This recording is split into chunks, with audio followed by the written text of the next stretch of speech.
Mbeera ki eri ku fango? Tumulabako. Tumulabako esimu yonna tuziyitamu.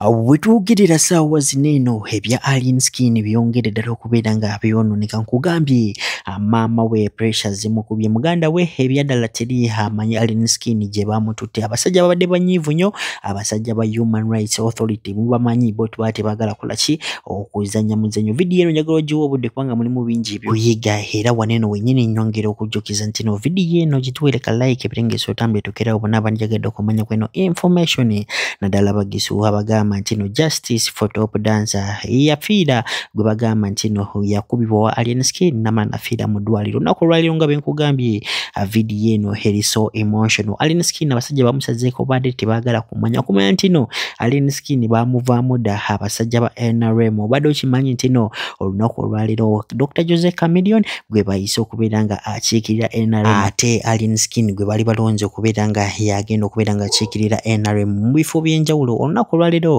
Dr. Jose Chameleone amulazeeko ani omunene. Mujjukire bulungi nti no Alien Skin ebyaddala paka ne kati teri amanyi gyali. Kigamba okubeera nga ebyaddala ba CMI baamukutte. Njagala kumanya ndowooza mu commentation musajja bamusibire ddala mpaka luzira oba bamuleke ebyaddala si yakola ki eyatta top dance. Njagala osooka owulirize muganda we ng'abyogerako tumanyi tweyongereyo ne bya maama we. Mu maaso awo eno vidiyo nkugambye mpaavumuko naye mulimu bingi ebyokuyiga. Mbeera ki eri ku fango? Tumulabako. Tumulabako esimu yonna tuziyitamu. Zonna teziriiko.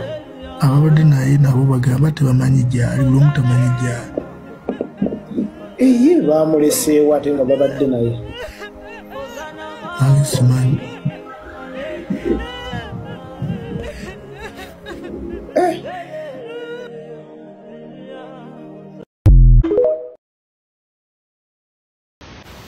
Ankubira nnyamba sooka olindeko kuba sina na bye ngenda kukugamba.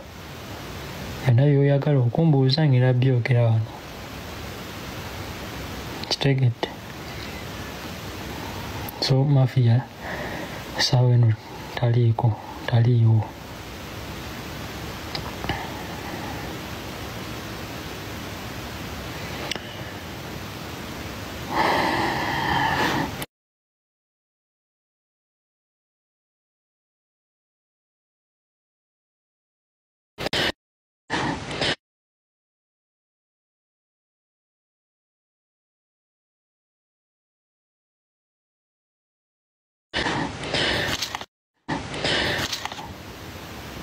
Simanyi kika yandibadde.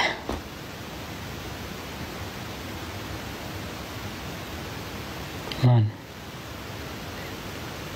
buli omu akola kyasobola. Abasajja bano batuwa omusajja.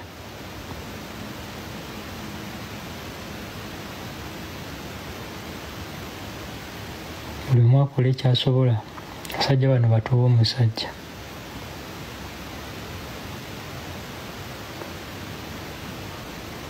Kitegedde.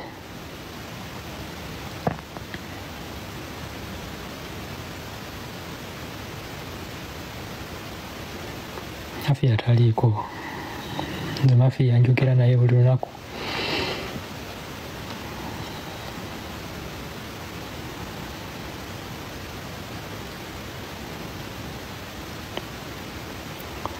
Si yekka n'abaana abamu.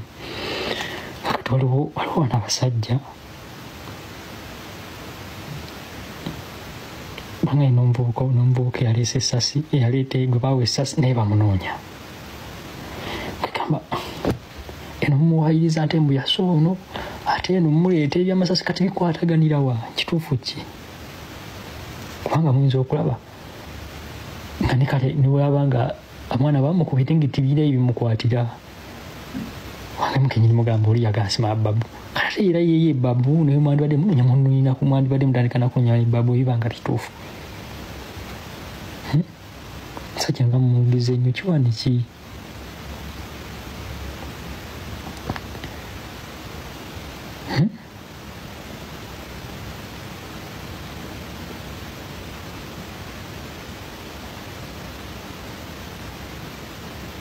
Kiwani ki?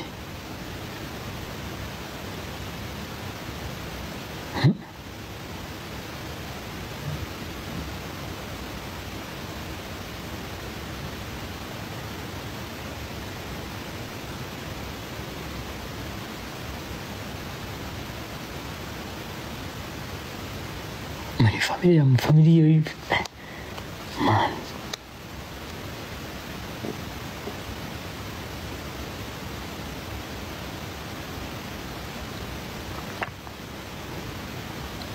Niko telefona ubichambuze kansoke mali kuterera mu nja kujanjogere fiti. Tulabe tutandikira.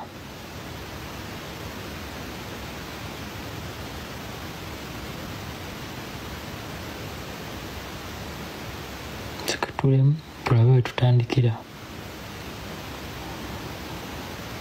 Yo, anti tuli wanene ku Fangon Forest. Naye ebiriwo si birungi. Kuba tulabeko patrols parking wano ate ne bannamawulire naffe batuganya okukola ogwaffe. Mafia boss Alien Skin otumanyi obulungi. Asaliddwako wano ku kitebe ky'ekikulu kya Fangon Forest.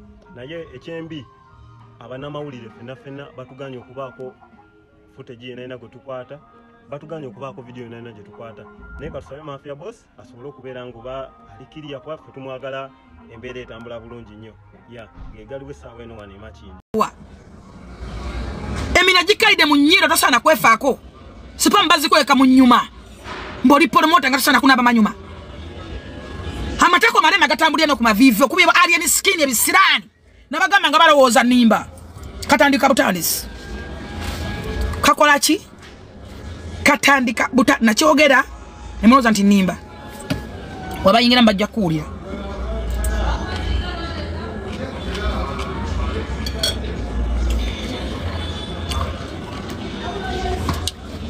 Amateko kulene ku magulu je gatambulira. Mbona muwa wabira wampa wabira ku kinakola ki? Nani kukoze ki? Mukutte Uganda Police namba yo namwe gikakaniza. Okumanya muri basirusiru abatoletola bawumba tutu. Nemwe kunganya mwe bikunemme. Ebimpemepeme biwemmeneko. Ebiwotonono. Ebisamavu bitana kiddaka biringa kolyo.